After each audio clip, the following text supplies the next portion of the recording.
अस्सलाम वालेकुम। Likhari online magazine में खुशामदीद। जानिए अज़ीज़ सोनी मिर्ज़ा किस्त नंबर 6।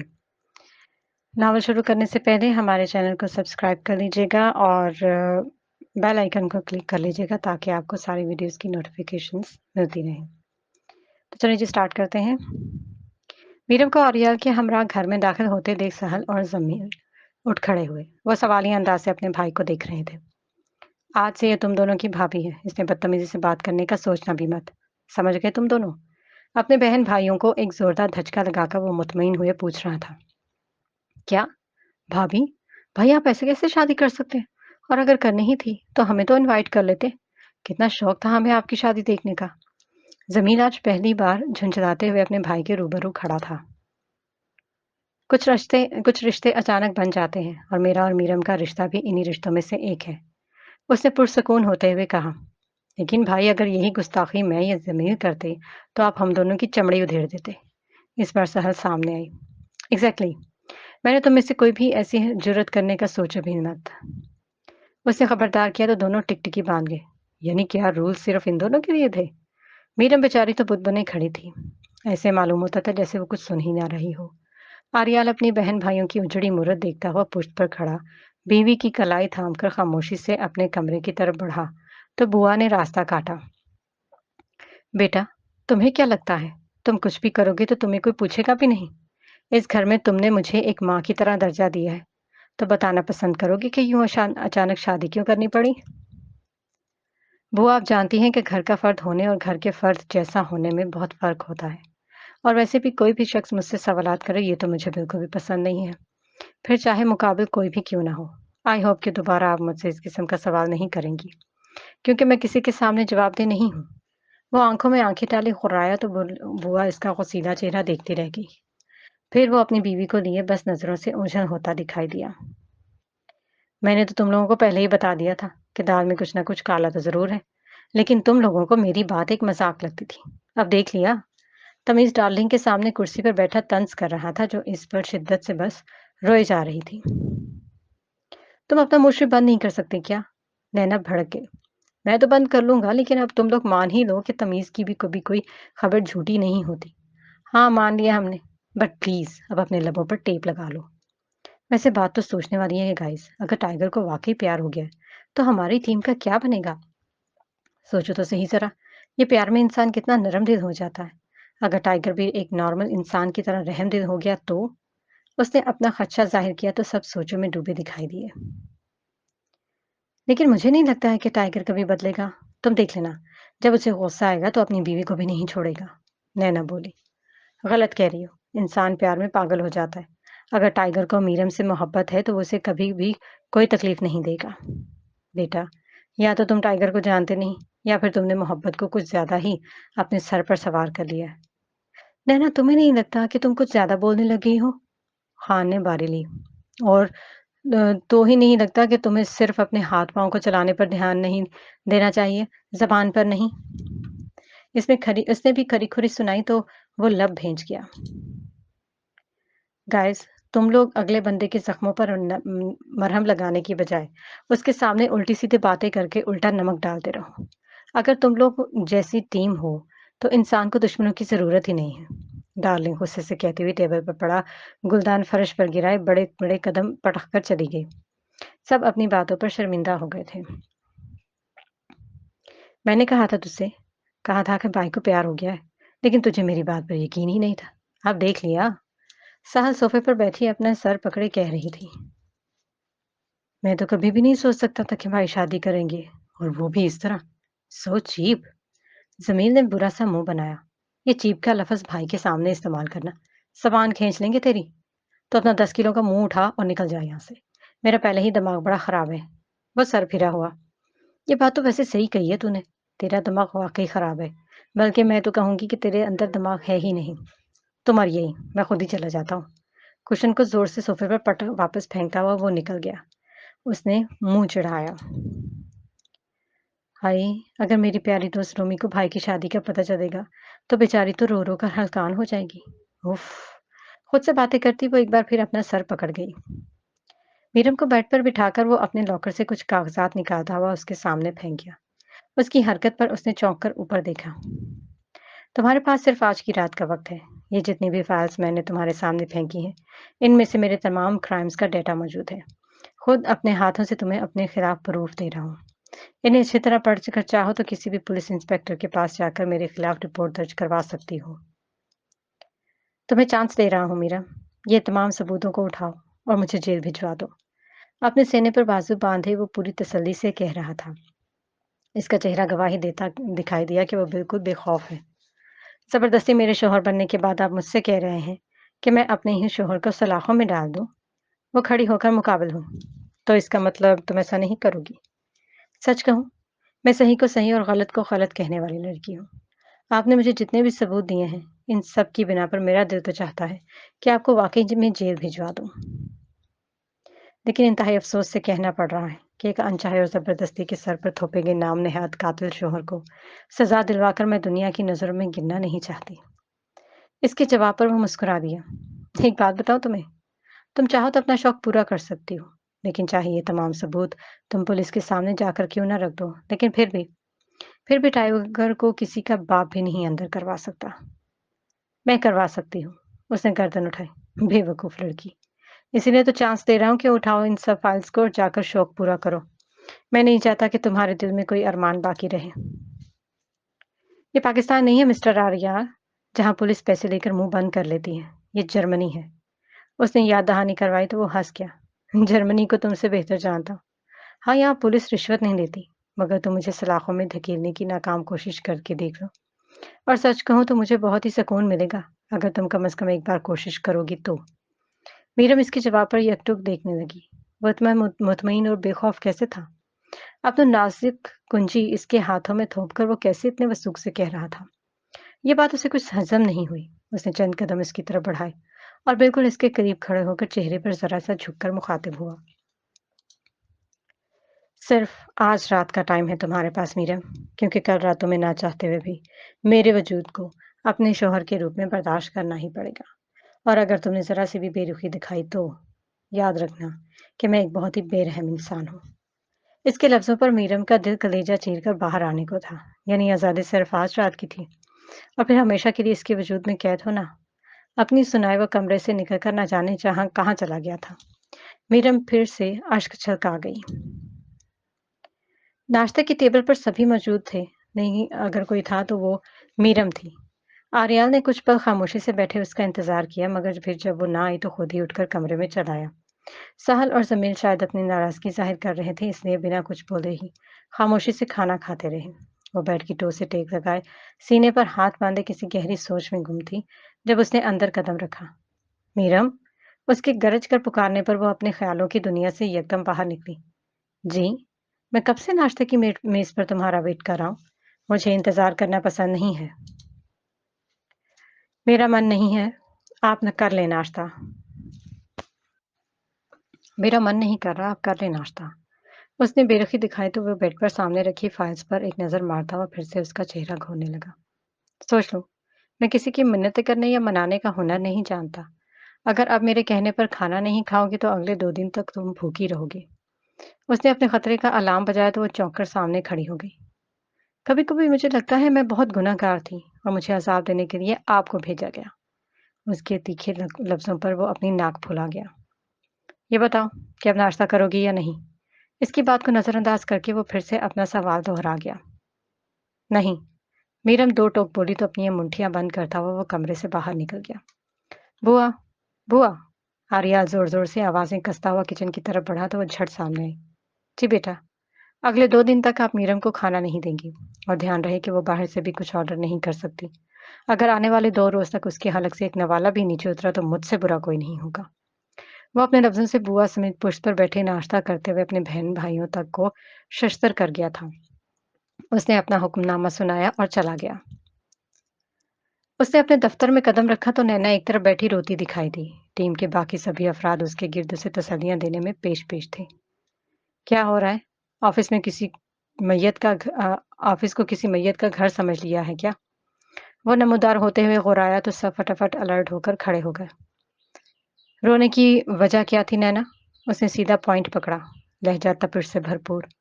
टाइगर, वो मेरा लफ्ज़ों को तोड़-मरोड़ कर बेख्तियार फिर से रोने लगी। तुम्हारी ज़ुबान को किसी ने काट दिया है? सीधी तरह बोलो। अपने गुस्से पर काबू ना पाते हुए उसने एक बार फिर गरज कर उसकी गरज बुलंद हुई। टाइगर, मेरा भाई मर गया है क्या? वो हड़बड़ा उठा। नहीं टाइगर, खुदा ना करे, कैसी बातें करते हो? उसने तड़प कर कहा। तो नैना बोलो कि क्या हुआ है तुम्हारे भाई को? मेरे भाई का कुछ पता नहीं चल रहा टाइगर। तुम जानते हो कि वो मेरा इकलौता भाई और मेरा इसके सिवा इस दुनिया में कोई नहीं है। मैं बहुत परेशान हूँ, कुछ समझ में नहीं आ रहा है कि क्या करूँ? वो रहान सी हुई। आखिरी बार कहाँ देखा था? एक्चुअली मेरा इससे पिछले कुछ दिनों से झगड़ा चल रहा था। उसने मुझे बताया कि वो वीकेंड पर अपने दोस्तों के साथ किसी आइसलैंड पर बर्फपोश पहाड़ों पर पिकनिक के लिए जाना चाहता है। उसने जाने से पहले मुझे नहीं बताया लेकिन उसके एक दोस्त से मेरी कल ही बात हुई। उसने बताया कि वो इसके साथ है लेकिन फिर अचानक हमारी वीडियो कॉल के सामने कैमरे पर खून आ गया। मैं बस उनकी चीखें सुन सकती थी। वहाँ कुछ तो ज़रूर गलत हुआ है। टाइगर प्लीज़ मैं अपने भाई को बचाना चाहती हूँ। Please help me. उसने गिड़गिड़ाकर कहा तो वो कुछ सोचने में मसरूफ़ हो गया। फिर सोचों को झटक कर दोबारा बोला, तुम्हें क्या लगता है कि वहाँ किसी ने इनका कत्ल किया या फिर इन्हें कोई जानवर खा गया? मैं कुछ नहीं जानती टाइगर लेकिन इन बर्फपोश पहाड़ों में कुछ तो ऐसा ज़रूर है जो मेरा भाई पिकनिक के बहाने वहाँ गया। टाइगर मैं जानती हूँ वो सिर्फ एक पिकनिक नहीं थी बल्कि वो किसी रिसर्च पर गए थे। तुम तो जानते हो मेरा भाई नई-नई मालूमात और नई-नई रिसर्चेज़ को इकट्ठा करके दुनिया में अपना एक नाम बनाना चाहता था। मुझे पूरा यकीन है कि इसके हाथ कोई ना कोई ऐसा सुराग लगा था जिसे खोजने के लिए वो वहाँ अपने दोस्तों के साथ गया। लेकिन मुझे नहीं पता कि उसके साथ क्या हुआ और अब वो किस हाल में है। टाइगर तुम खुद ही तो कहते हो कि हम एक टीम है और एक दूसरे के दुख सुख में हमेशा साथ होंगे तो प्लीज आई नीड यू। अंदाज भीगा सा था। हाँ ठीक है मेरे सामने ये इमोशनल बातें करने की जरूरत नहीं है। तमीज और डार्लिंग तुम्हारे साथ इसे ढूंढने के लिए जाएंगे लेकिन खान यहाँ मेरे साथ ही रहेगा। नहीं टाइगर मैं चाहती हूँ कि तुम हमारे साथ जाओ।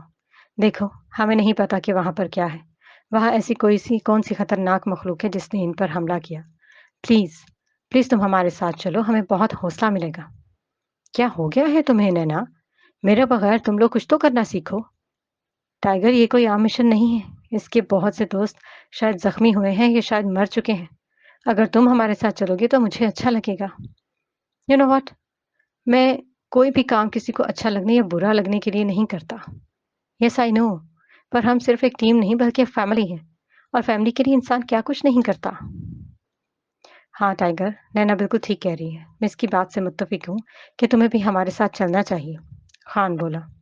तुम्हारी राय नहीं मांगी थी मैंने। वो झट टॉन्ट कर गया। लेकिन मुझे भी ऐसा लगता है टाइगर के इस खतरनाक मिशन में तुम्हारा हमारे साथ होना बहुत जरूरी है। इस बार तमीज ने कहा तो वो निगाहें सुकेड़ कर उसे ताड़ने लगा। क्या तुमने कुछ कहना है? वो डार्लिंग डार्लिंग से मुखातिब था। नहीं, कल रात के बाद मेरे पास कहने के लिए कुछ नहीं बचा। शायद अब खामोश रहना ही बेहतर है। आर्यान समझ गया था कि उसने किस मौके पर जाकर बात की है। सब यहाँ नैना को लेकर परेशान था और उसे अब भी टाइगर के निकाह की फिक्र थी। चलो एटलीस्ट कुछ तो अच्छा फैसला लिया तुमने। पहली बार खामोश रहने का फैसला लेकर तुमने मुझे बहुत खुश किया है। वैसे भी कुछ लोग ज्यादा बोलते अच्छे नहीं लगते। जवाब मिलने पर वो नागवारी से नजरें फेर गई। टाइगर प्लीज बताओ तुम चलोगे ना? नैना ने आखिरी बार पूछा। हम्म। वो अपने फैसले से सबको खुश कर गया। क्या बात कर रही हो यार? आर्याल का निकाह नहीं हो सकता। कह दो कि तुम मजाक कर रही थी।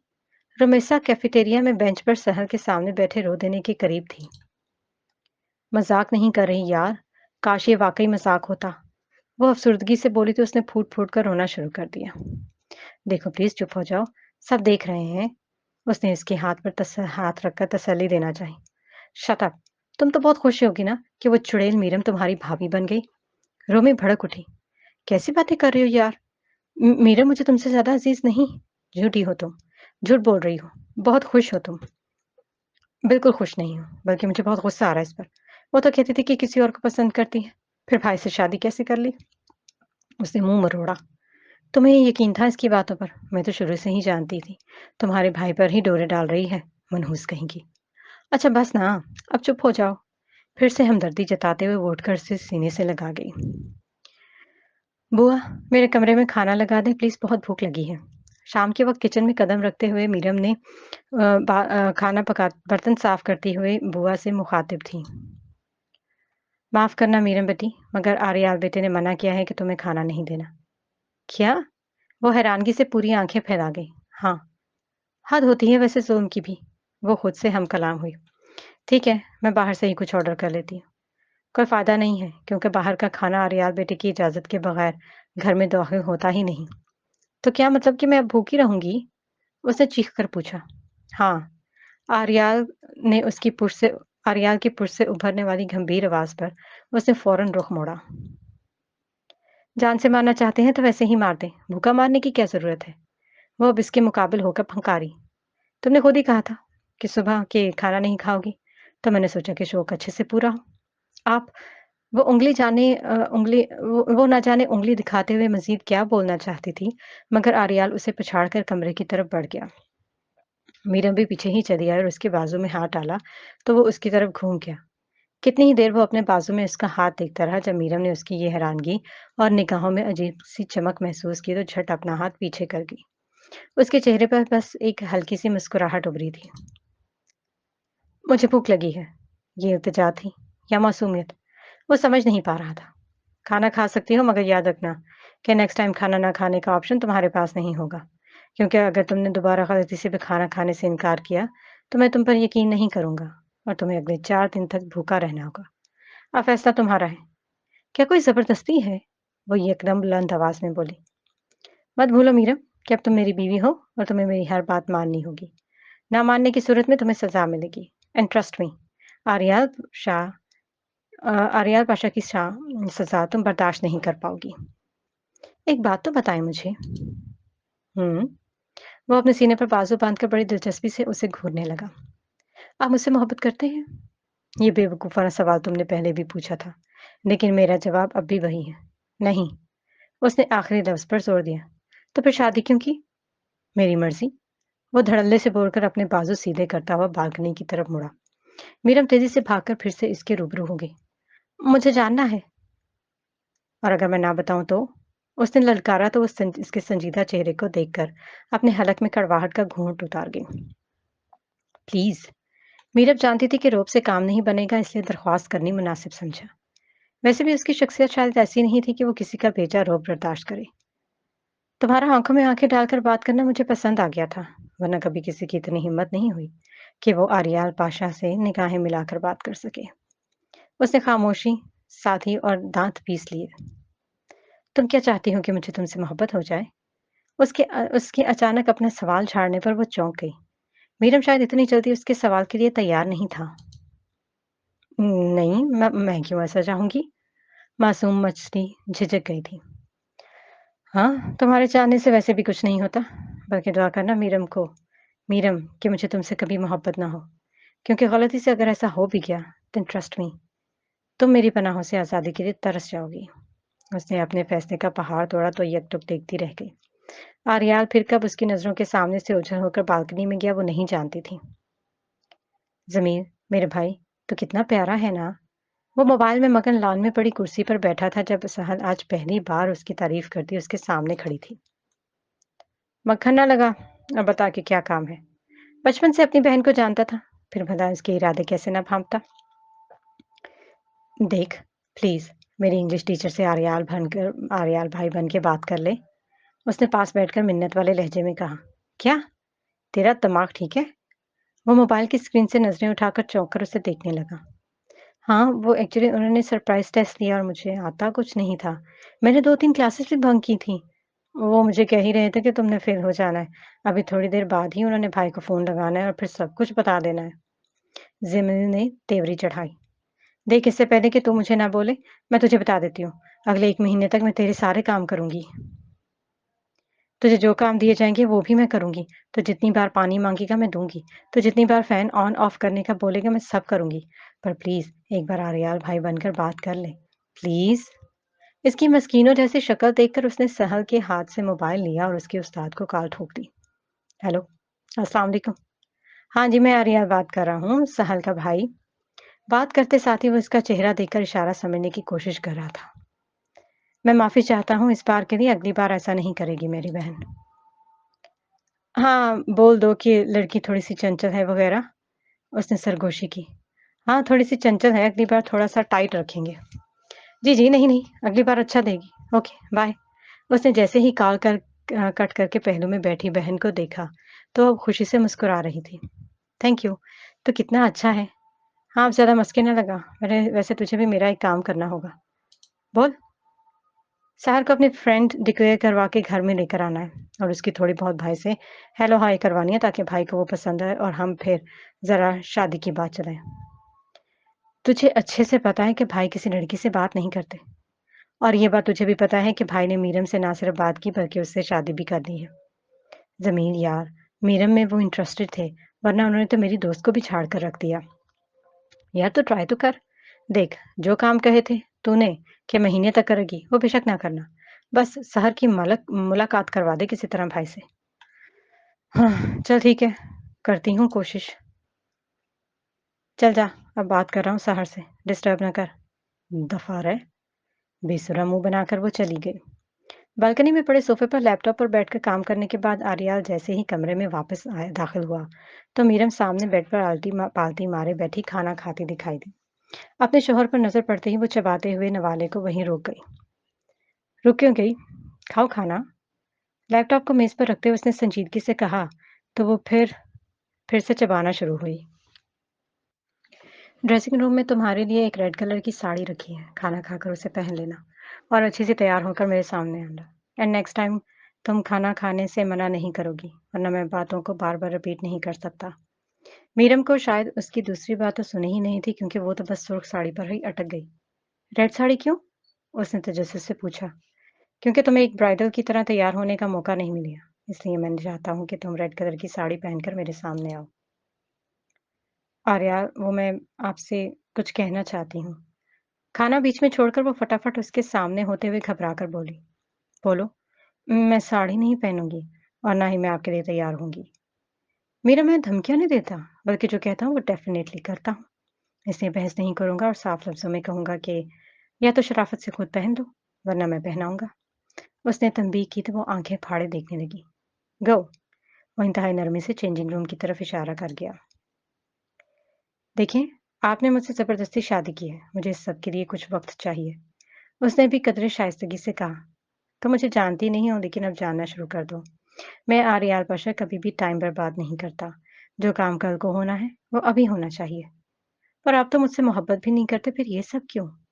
वो कंधे उचकाए बोली। मुझे इन मर्दों में से समझने की गलती मत करना जो अपनी बीवी की मर्जी या उसकी रजामंदी पर चलते हैं, चाहे जबरदस्ती या खुशी से। नाउ, तुम मेरा मीरम आर्याल हो, मेरी बीवी, और एक शोहर का अपनी बीवी पर क्या हक होता है, ये बात तुम्हें अच्छे से पता होगी। पर मैं आपसे प्यार नहीं करती और जिस शख्स से मैं प्यार नहीं करती, मैं उससे खुद के करीब ही नहीं आने दे सकती। वो वसूख से बोली। उसे खुद भी मालूम नहीं था कि अचानक उसमें इतनी हिम्मत कहाँ से आई। मैं कभी किसी से कुछ पूछता नहीं हूँ, बल्कि बताता हूँ। अगले 10 मिनट में तुम मुझे रेड साड़ी में नज़र आओगी, वरना ट्रस्ट मी मीरम, अगर मैंने पहनाई तो तुम्हें ज़्यादा बुरा लगेगा। वो हमेशा संजीदगी और रूप से ही मुखातिब हुआ करता था। ना चाहते हुए भी अपने होंठ भींच गई क्योंकि अपनी सुनाई वो कमरे से जा चुका था। आर्या 10 मिनट बाद कमरे में वापस आया तो वो उसी हालत में चुपचाप टांगे समेटे बेड पर बैठी दिखाई दी। अपनी हुक्मदुली पर वो मुट्ठियां भींच गया। ये लड़की सच में उसके लिए किसी इम्तिहान से कम न थी। आई थिंक तुम चाहती हो कि तुम्हें साड़ी में खुद पहनाऊं। इसकी पुरजोश आवाज को अपने इंतहाई करीब महसूस करके वो झुंझलाते हुए खड़ी हो गई। मिस्टर आर्याल, मत भूलें कि आपने खुद अपने हाथों से मेरे प्यार की जान ली है। और अगर आपको फिर भी लगता है कि मैं इतना सब कुछ होने के बावजूद भी आपको अपने वजूद तक रसाई दूंगी, तो ये आपकी बहुत बड़ी गलतफहमी है। अच्छा, और अगर मैं ज़बरदस्ती करूँ तो क्या करोगी? वो करीब-करीब होने लगा। दूर रह, वरना मैं खुद को आग लगा लूँगी। उसकी धमकी देने पर वो मुस्कुराकर एक तरफ देखने लगा। मैं मज़ाक नहीं कर रही।